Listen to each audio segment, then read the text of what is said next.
Hello, everybody. Very pleased to be here as a first session speaker and as an opening technical session. Thank you very much. Thank you for organizing this event. And as Sharif and many others spoke, it is a coordination in the region for enhancing cybersecurity. So hello, everyone. Let us start. We are talking about supply chain security for IoT devices for the day. That is about getting the security in physical devices, the IoT devices, which could be from small to reasonably high, medium computing capacity. How do we ensure the security from manufacturing till retirement? That is what we are trying to speak here.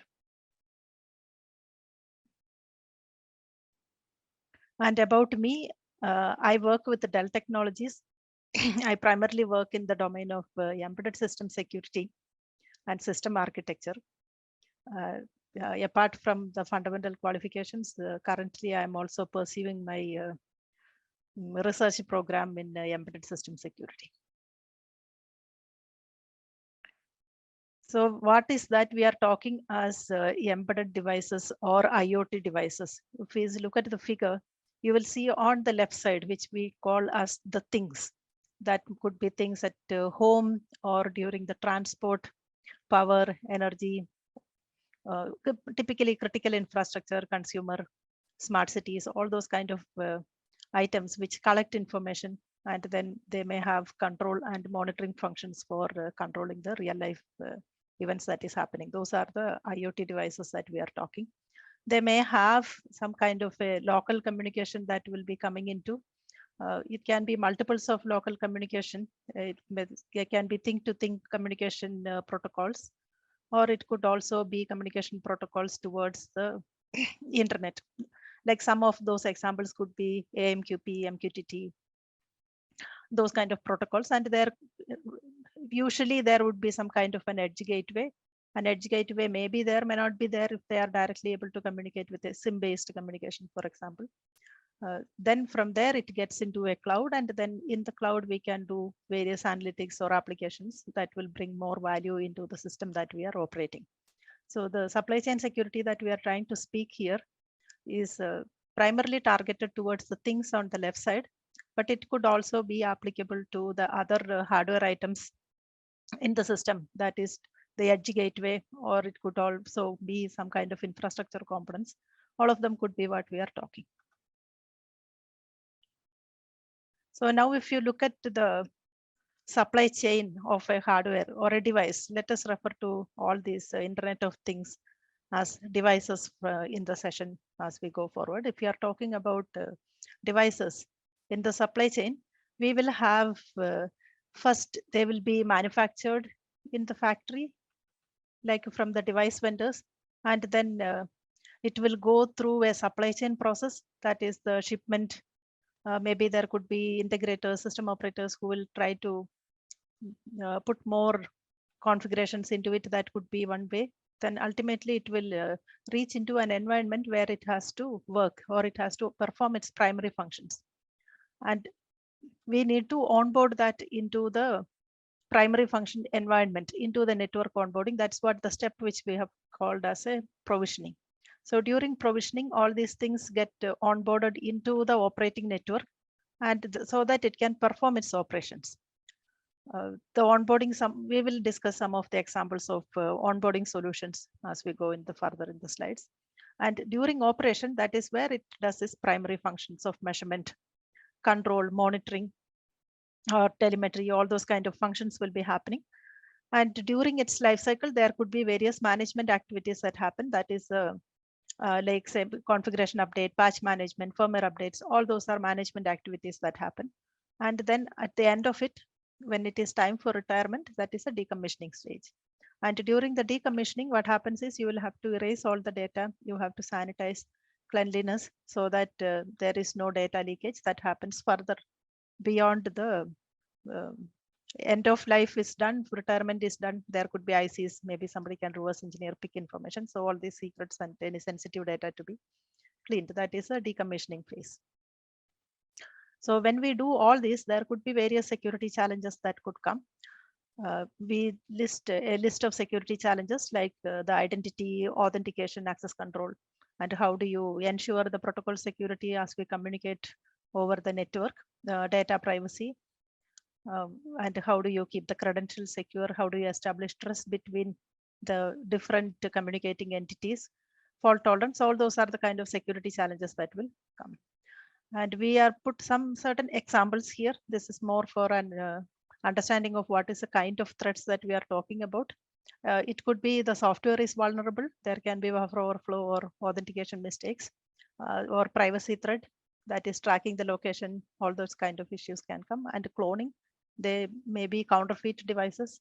They have the look and feel and everything, or even functionally nearby functionality of the original device, but they could be counterfeit, who could be picking sensitive information and maybe infiltrating sensitive data. So those counterfeit or clones could be there, or they may have some kind of backdoors that are possible.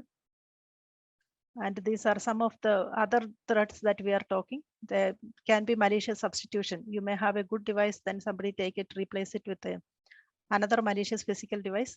They can all damage the reputation of the organization also, apart from the security loss. Like because the end customers are using downgraded or degraded component in the name of a genuine reputed organization. That could also happen. There can be eavesdropping or some kind of person in the middle kind of attacks could happen. And some more threats that come is firmware attack. That is, you replace the firmware with a malicious firmware. Private information extraction, which we talked about, denial of service, because these IoT devices specifically, they have special characteristics, unlike high-end compute, that they don't usually have a lot of computing capacity. They may be running on smaller microcontrollers with limited memory. So these are kind of the threats that we are trying to address across the life cycle. Now let us look at the trust domains. In the trust domain, when we are talking, it's about in the supply chain, the devices, they go through various trust domains. It doesn't stay static. First, it will get manufactured in the manufacturer's domain. And then through the supply chain, it can get into system integrators or value-added resellers. That's another domain. And the another trust domain is the operational trust domain, which usually we find the focus primarily, because that is where the end users experience the functionality of the device. And then service. During the life cycle, it can have a service, maintenance, firmware updates, patch management, or even physical components gone bad, damaged, maybe replacing. Maintenance, that is another, the service is another domain that we are talking about. So in this trust domain, the device go through this trust domain. So there is a need for a transfer of trust domains that happens from one to another. That is where the challenge of supply chain that is coming in. In the supply chain that we talked in the previous slides, from a security point of view, when we say a supply chain security, we are speaking about trust domain transfers that happen for the device from one trust domain to another. So all these, how do we manage all this? So that is where we speak about physical identities or hardware identities. So the hardware identities are the ones which identify the physical hardware components, like they are cryptographic identities, which you can do a cryptographic challenge and prove that this identity belongs to that hardware. So that identity ensure authenticity and integrity of the hardware in the supply chain. So if you take one, the reference which these identities are coming in is from a standard 802.1 AR. They define hardware identities. Like they define primarily two identities. One is called an initial device identifier. Another is called a locally significant device identifier. Initial device identifier is it's a birth certificate, like it is immutable. It's like your fingerprint. You cannot change. It is associated or attached to that physical hardware. There are multiple functionalities or multiple ways in which you can realize that. It could be using a secure element within the hardware, that is like a TPM, a trusted platform module, or any other secure element which has the entropy inside for key generation. And the concept is the private key never leaves the hardware. It stays within the secure compute enclave of the hardware. So that means once you have an identity of the hardware, it never leaves like a cloning prevention. That's what we are trying to see here. It never leaves the hardware. So it is like a fingerprint which is remaining there. And the birth certificate is the one which is the initial device identifier, which is given by the device vendor or the manufacturer. So the manufacturer will give a device ID, which is a birth certificate, which is lifelong. So the concept is they are never expiring certificates. Once it is put into the device, it stays with it throughout the entire life cycle that we are talking about in the previous provisioning cycle. It never changes. So that means like you may do some kind of a, like if you compare with a human being, you may be doing your some kind of a change. Maybe you would have your some damage that has happened. Maybe you would have put some artificial organs. Maybe you might have gone for a heart transplant itself. Even then the identity remains with you. You are not changing your identity. In a similar manner, for a device, you may be doing replacement of parts, you may be doing many kind of activities on it, but the secure element remains and the identity remains. And they are usually not publicly trusted like the PKI ecosystem that you see, the public infrastructure ecosystem. Usually that's not the case. They are usually trusted from the manufacturer's domain, or the manufacturers may give a certificate and the root certificate so that you can establish the trust. And the next one is the locally significant device identifier. That is in the domain of operation. So if you are operating in a IoT infrastructure environment, the IoT infrastructure, if you have a CA, a certificate authority there, the CA could give identity for that device. Usually, typically how that happens is the device will generate a certificate signing request, and that goes to a local CA, and the CA signs it and returns it. That is a way in which locally significant identifiers are given. So we are trying to manage this lifecycle security by using these kind of identifiers. When it is shipped from the factory, you give a device identifier, initial device identifier. In the domain of operation, it gets a fresh identity, which is a locally significant identifier, or the LWID. We call it IWIDs and LWIDs. And what is the composition of this certificate or this identity that we are talking? The identity, typically, it is a cryptographically bound identity to the hardware device. It is unique for each instance. So that is where a large volume of certificates and key pair can come. Like every single piece of the hardware that is produced or the IoT device, it is instance specific. We provide an identity which is instance specific identity. Like the example is 802.1 AR DevID. There can be other kind of identities also, like say, for example, if you are speaking about something which many of you might be able to relate to, say eSIM. The eSIM may have an identity inside, which is attached to that hardware itself. And there are many others like Wi-Fi. Wi-Fi, say there is a device provisioning protocol. They also talk of identities which come so that you can provision devices into the network. So these two are the ones. So what happens is that the device generates a public-private key pair and generates an associated certificate to that. The certificate is signed by the manufacturer, or if it is in the domain of operation, the CA in the domain of operation signs it and gives. So the identity is a private key secure and an associated certificate for the public key. And another challenge that could come in this is in this kind of devices is even though we put them there as Internet of Things devices in the first slide, they may not be that simple all the time. Most of the time, they are not simple individual components. They could be having multiple field replaceable units. So these are composite devices. So composite devices have multiple components inside,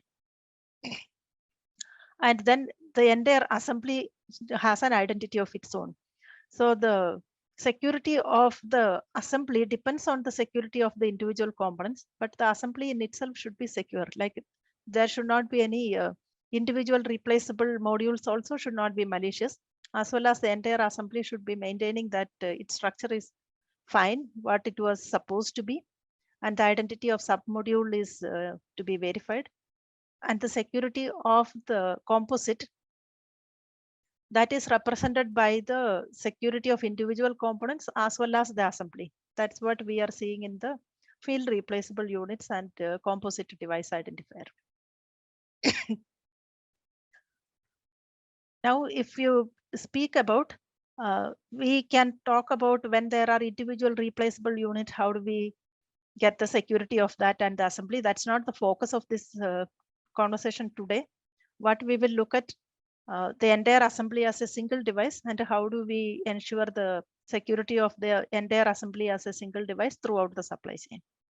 And let us look at one more concept that we call as a measurement. Okay, measurement is tied to or very closely bound to the secure boot process. All of these IoT devices we talk about, if we do not have a secure boot process, we cannot trust the firmware inside what is currently executing firmware. So that behavior of that firmware is ensured using the secure boot process, so that it is not any malicious firmware that is running there. So we spoke about multiple security threats before. One was about malicious firmware running.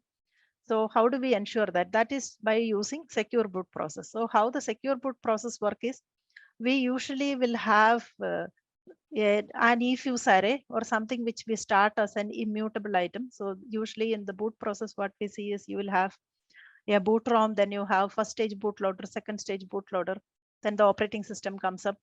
After that, maybe your applications, various configurations, various functions will come up.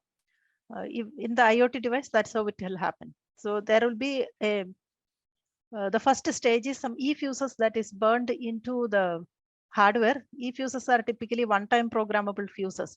So what we put there is whichever is the first mutable code that is coming.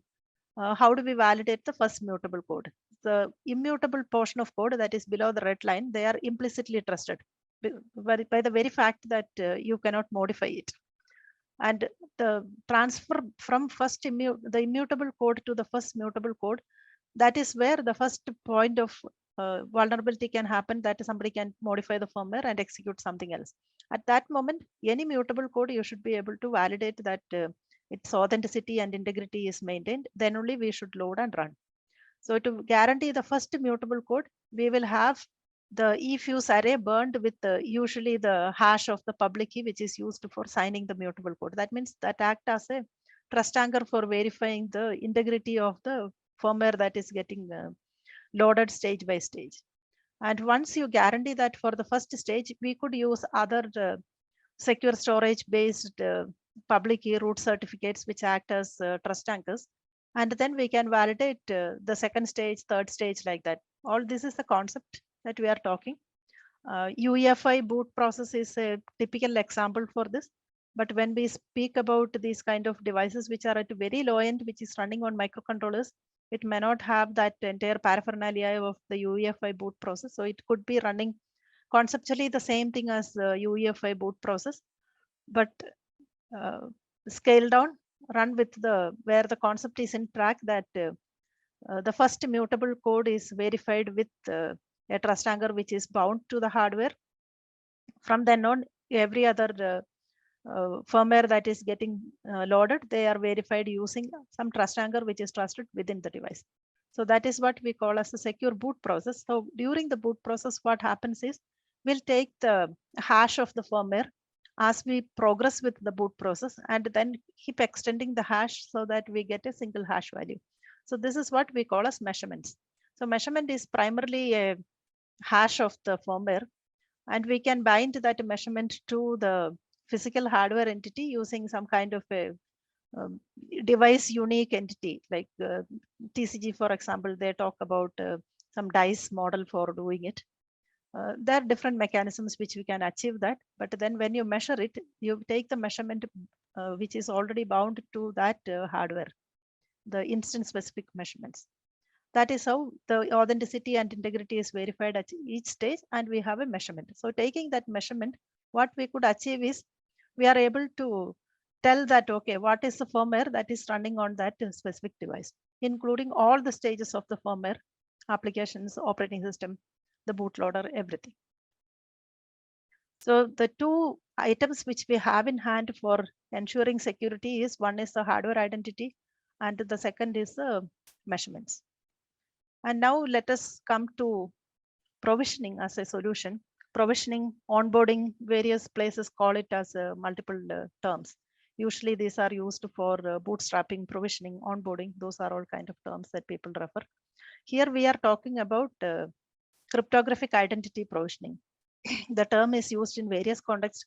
Some may use for any kind of initial entities that is given to it. Usually the term is used in a very loose meaning in the across various places in the industry. But what we are talking here is how do we do the identity provisioning into the hardware as a first stage. So the process of obtaining LWID based on the IWID.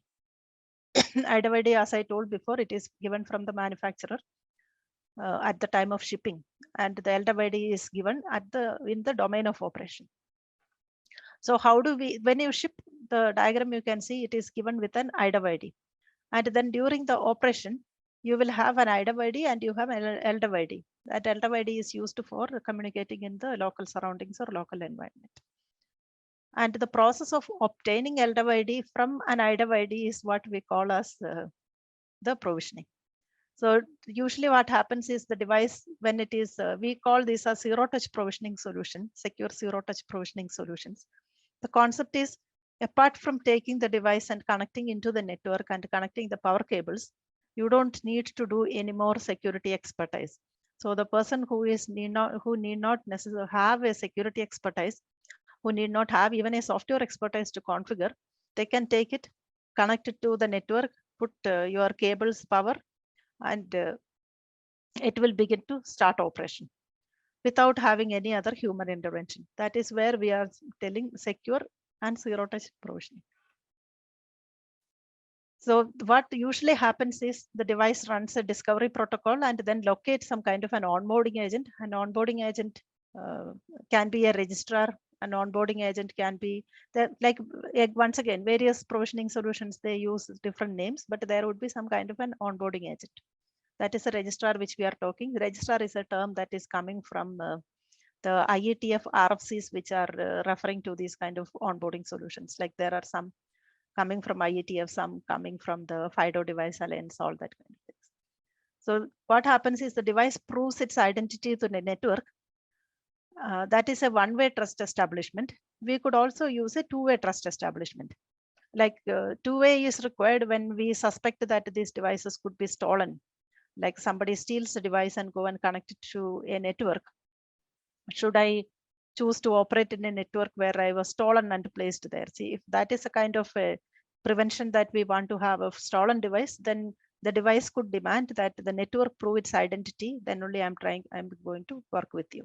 So when we do this kind of a mutual trust establishment as part of the provisioning, we are preventing numerous vulnerabilities or numerous threats here. One is that the supply chain is guaranteed, the device is genuine, and the network which it is joining to, that is also a network which it is intending to join to, like not a stolen device and placed in somebody else is using it. That's not the case.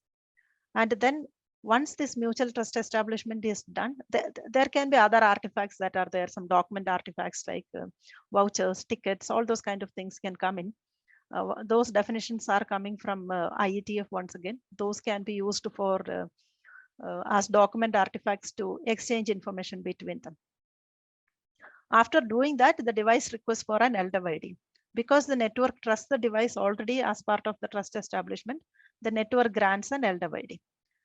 So those two statements mean that the device generates key pair, then it transfers the key pair in a certificate signing request to a local network CA. The CA might sign it, but it will do this pre-check and will return that. All that is what happens in those two steps. And now the device has an operational identity which can talk to all the entities in the local network. So this is what we talk as a provisioning procedure. With respect to the solutions available in the market for provisioning solutions, I put some examples here, some samples. There are various other domain-specific provisioning protocols. One which like something which is very close to this IoT device onboarding. One is bootstrapping remote secure key infrastructure, that is known as BRISKey, that is coming from IETF. IETF has a specification for that, which uses this IWID, LWID, and the concept of vouchers and certain onboarding agents which they call as manufacturer agents and registrar. Those terms are coming from this bootstrapping remote secure key infrastructure. That's an RFC from the IETF. And other solution, which is some kind of gaining momentum now, or other people are talking about, are the FIDO device onboarding, or FDO. FIDO device onboarding also uses vouchers, and they treat it as an ownership transfer. An ownership transfer from the concept is the manufacturer who makes the device first, they own the device, and then they do a transfer of ownership from the manufacturer to the operation. That's what is the ownership transfer procedure they are talking. The other onboarding solutions are there, which once again coming from IETF, there's a spec which is called as a secure zero touch provisioning. These are some of the examples. Like as I was telling, based on the domain, there are very many customized solutions also available. Like from 3GPP, we have this eSIM provisioning solution. If you look at, that is one solution which you can look at. Wi-Fi has a solution they call as Wi-Fi device provisioning protocol. They also allow to encode those kind of information to identifier information in a QR code, and you can use like a mobile phone kind of item to scan the QR code and start with the provisioning step using a QR code with some public keys information put into the QR code. That is one solution which is coming from the Wi-Fi. So similarly, there are many solutions. I put some examples here. So let us go ahead further. And to summarize, all what we were talking was till now, we spoke about the life cycle of the device, physical devices. We spoke about the identity, the hardware identity. How do we give this hardware identity? The different domains in the manufacturer domain as an IDV and in the operational domain as an LDV. Those identities, they could be based on some kind of hardware fingerprinting mechanism, like physically unclonable functions. That can be one way to derive those kind of identities, or it could be based on some entropy within the device.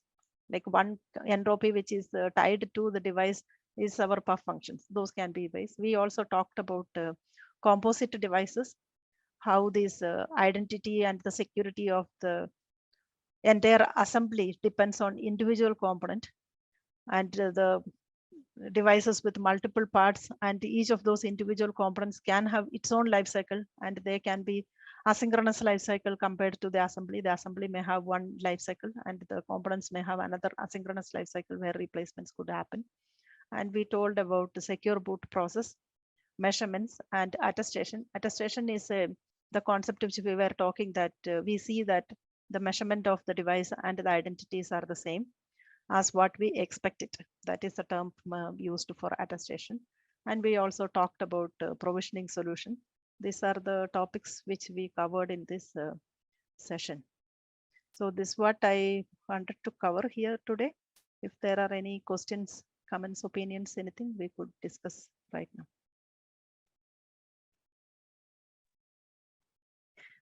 All right. Thank you very much, Mini, for your presentation. Thank you. And is there any question from the audience? You can simply type into the Q&A chat box, and then I can probably pick that up. We still have a couple of minutes for questions. Do you have any questions from the audience? Yeah, it looks like we have one hand up. Toshitaka Satomi, I can go ahead and allow him to talk if that's okay. Yeah. Yeah. All right, Satomi-san, do you have a question? Or is your hand maybe accidentally up? Okay, it could be mistake, yeah.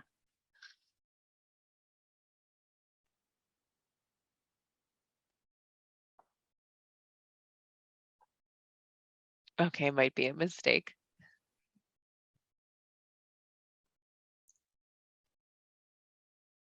Well, I guess there are no questions, but I guess okay. So I guess we can just wrap up this session. So again, thank you very much, Mini, for your presentation. Big applause to you, and thank you very much again. Thank you. Thank you. So thank you So- everyone for Thank you so your, much.